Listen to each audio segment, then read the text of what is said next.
And you raised such a good point there about the fear of people thinking they're going to lose their jobs. And it's never been more poignant than these days, especially with AI coming into play.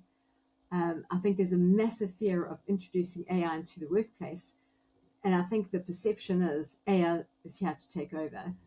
And it's about putting that whole enterprise vision behind that. It's about how can you double your workload, well, double your output in half the amount of time, and making sure your employees actually understand that the benefit it's going to bring to them as well. I do think there's a lot of misunderstandings around artificial intelligence. And there are firms, there are global firms like Microsoft, like PwC, that when they do a layoff, and I don't mean to sound callous, but there's math here.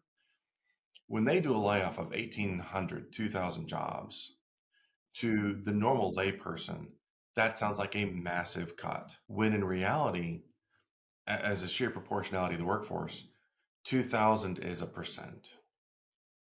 2,000 is a haircut. It might be a massive hit to this particular line of business within Microsoft or within Deloitte or PwC or whoever it is on the day. And I don't want to misstate that. And I certainly don't want to sound like I'm not sympathetic to those individuals who are affected.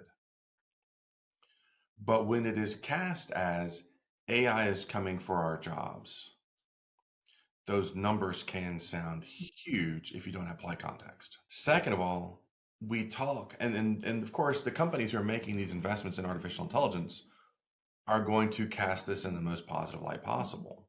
They're going to say, AI is generating 20%, 30%, 50% of our code. Okay. Are you deploying it sight unseen? Or are you doing more testing and more user requirements? Are you doing more work on the front end, doing prompt engineering and context engineering so that AI is more successful? Are you doing more regression testing and edge use case testing on the back end after that code is generated? None of these things, in my experience, have gone from natural language, I need an app that does a thing, to generating an app that does a thing, and I can compile it or I can run it and it works.